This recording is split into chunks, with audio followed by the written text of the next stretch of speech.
वीएनआई के दर्शकों को मेरा आदाब। नेशनल मीडिया इस वक्त जिस तरह से अपने रोल से हटकर रोल प्ले कर रहा है वो सबके सामने है।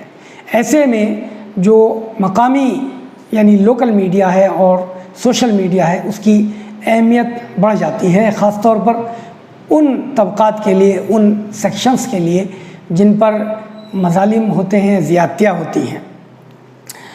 मैं आपको एक वाक़या आज असल में बताना चाहता हूँ। गुजरात में अहमदाबाद के एक मकामी सहाफ़ी हैं सहल कुरैशी।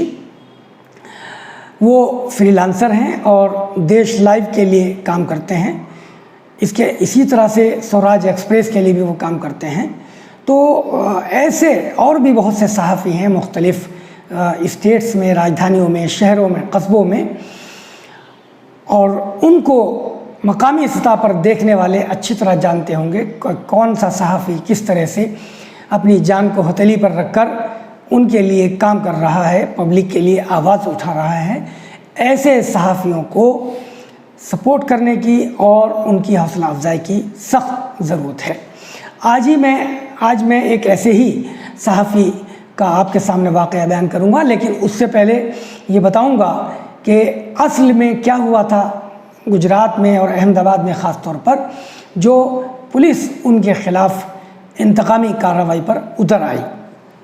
एक वाक़या है तो बहुत पुराना, 8 मई का, लेकिन चूँकि उसको बहुत ज़्यादा कवरेज नहीं मिली वहाँ अहमदाबाद में और गुजरात में, और नेशनल लेवल पे तो खैर उसको क्या कवरेज मिलती जब मकामी सतह पर ही नहीं मिली।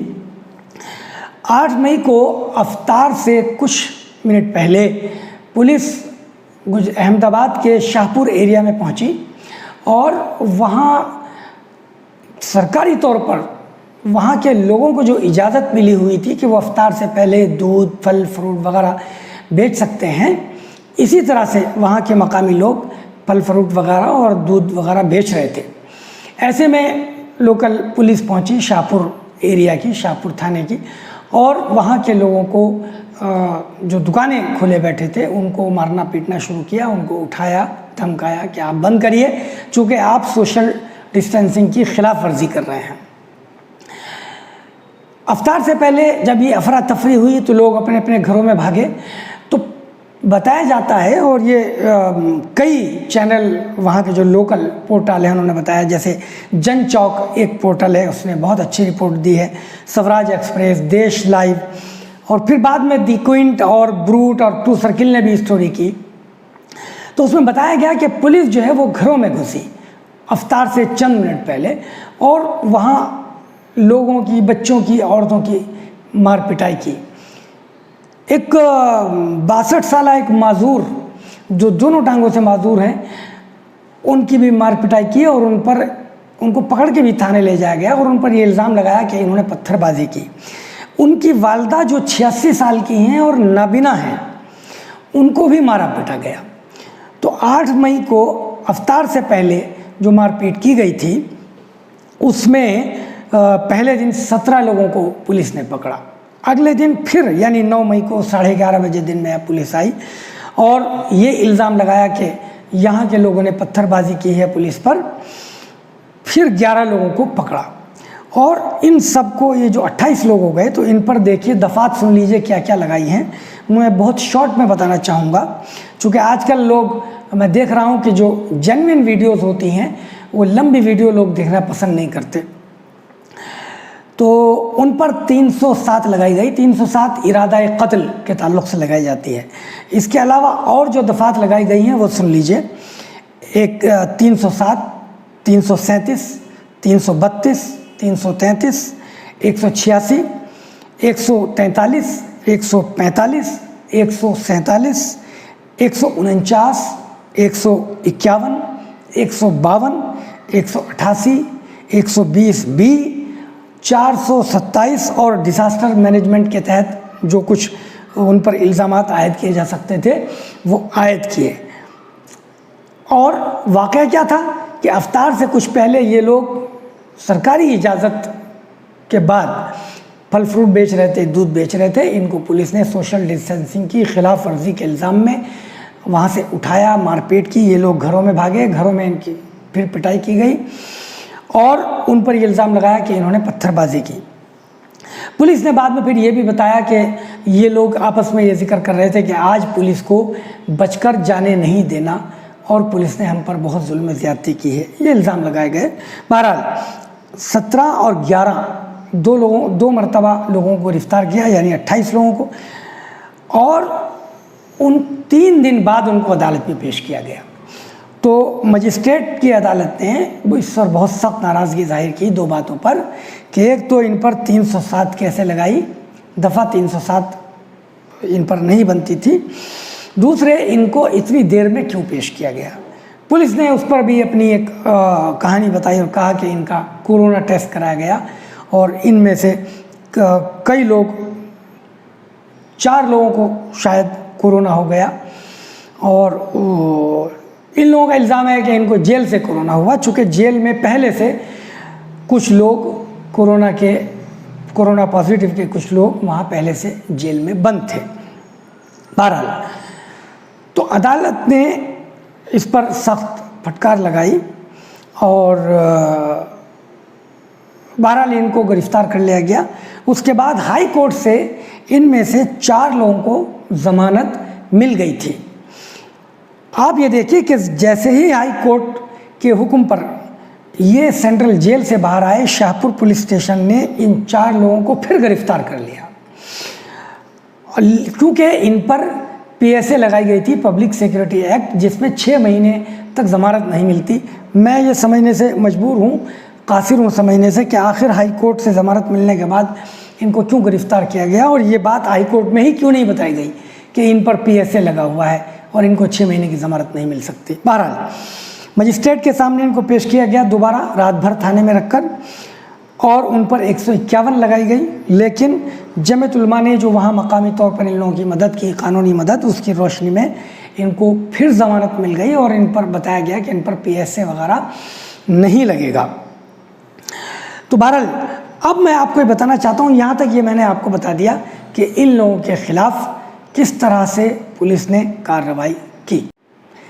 तो इस स्टोरी को, ये जो मैंने अभी बयान किया, इसको वहाँ मकामी या नेशनल सतह पर या स्टेट लेवल पर अखबारात में, टेलीविज़न चैनल पर कोई जगह नहीं मिली।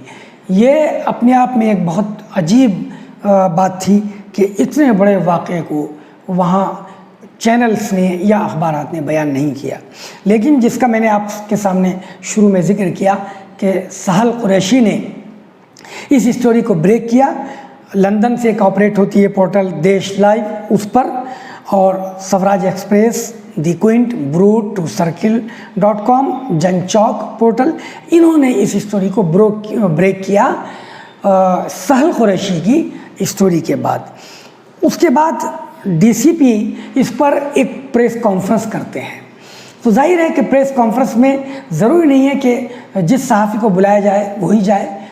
प्रेस कॉन्फ्रेंस में हर सहाफ़ी जा सकता है। यहाँ दिल्ली में हम देखते हैं कि बड़ी बड़ी प्रेस कॉन्फ्रेंसेस होती हैं, सिवाय प्राइम मिनिस्टर की प्रेस कॉन्फ्रेंस के जो भी प्रेस कॉन्फ्रेंस होती है, मिनिस्टर की भी होती है, तो उसमें अखबार वाले, ख़ास तौर पर चैनल और वो जर्नलिस्ट जिनके पास PIB का कार्ड है, वो जा सकते हैं, कवर कर सकते हैं।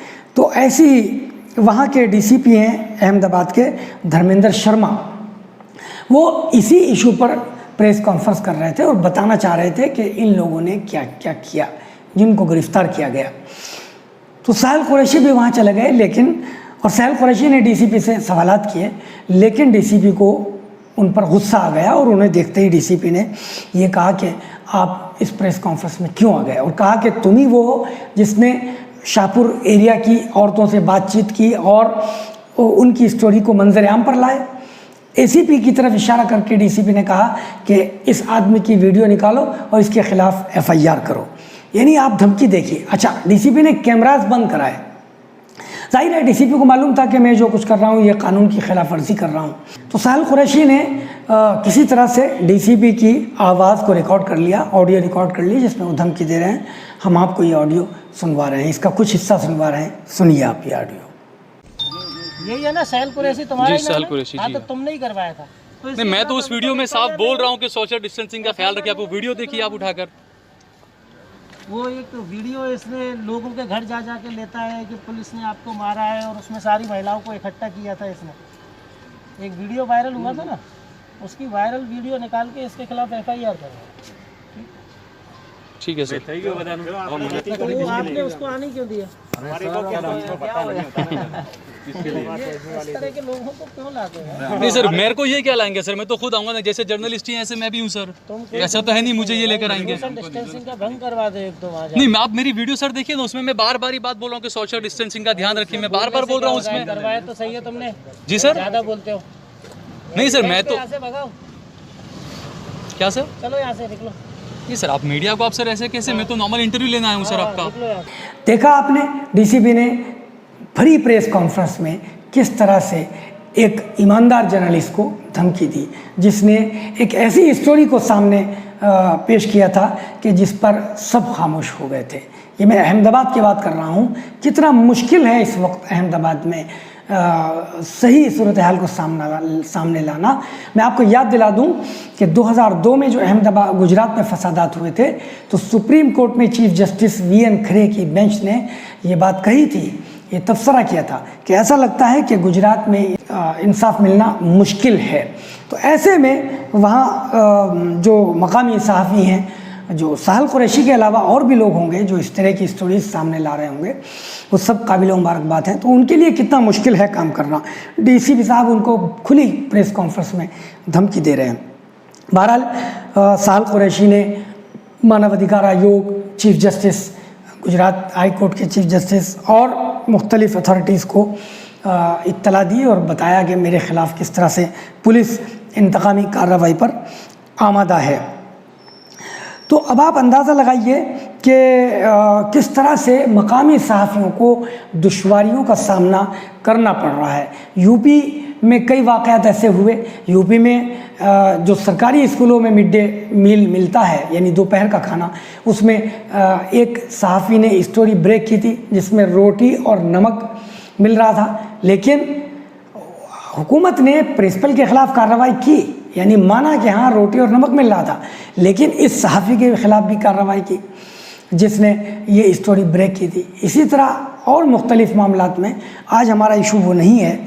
आज हमें सिर्फ ये बताना था कि नेशनल मीडिया की तरफ इस वक्त आप ज़्यादा तवज्जो मत दीजिए। रवीश कुमार तो कई मरतबा कह चुके हैं कि आप अपने टीवी देखने का तरीक़ा बदल लीजिए। नेशनल मीडिया ज़्यादातर वो काम कर रहा है जो उसको नहीं करना चाहिए। इस पर मैं किसी दूसरे एपिसोड में आपसे तफसील से बात करूंगा कि नेशनल मीडिया का क्या रोल होना चाहिए। लेकिन यहाँ मैं सिर्फ एक बात आपसे अर्ज़ करना चाहता हूँ कि मकामी सतह पर लोकल मीडिया और सोशल मीडिया पर अच्छे सहाफ़ी जिस तरह से पब्लिक के लिए काम कर रहे हैं और एडमिनिस्ट्रेशन और गवर्नमेंट की कमियों को सामने ला रहे हैं, ऐसे सहाफ़ियों को हमारी और आपकी हौसला अफजाई की ज़रूरत है। साहिल कुरैशी जैसे सहाफ़ियों को उनकी हौसला अफजाई कीजिए, उनके लोकल चैनल्स को देखिए, उनको आगे बढ़ाइए। आप अगर हौसला अफजाई नहीं करेंगे तो इनकी कोई आमदनी तो कहीं से होती नहीं है। सरकारी सतह पर इनको कोई मदद मिलने से रही, लोकल सतह पर इनकी कोई मदद नहीं होती, तो आखिर में यही होगा कि ये इस तरह के ईमानदार मीडिया टूट जाएंगे, इनकी कमर टूट जाएगी और फिर सही सूरत हाल सामने नहीं आएगी। आपको ये एपिसोड कैसा लगा हमें कमेंट करके ज़रूर बताएं और इंडिपेंडेंट, फियरलेस और ऑनेस्ट जर्नलिज्म को सपोर्ट करने के लिए हमारे चैनल VNI को सब्सक्राइब करें। और अगर आप वदूद साजिद के आर्टिकल्स को पढ़ना चाहते हैं तो आप उनके फेसबुक पेज को भी फॉलो कर सकते हैं।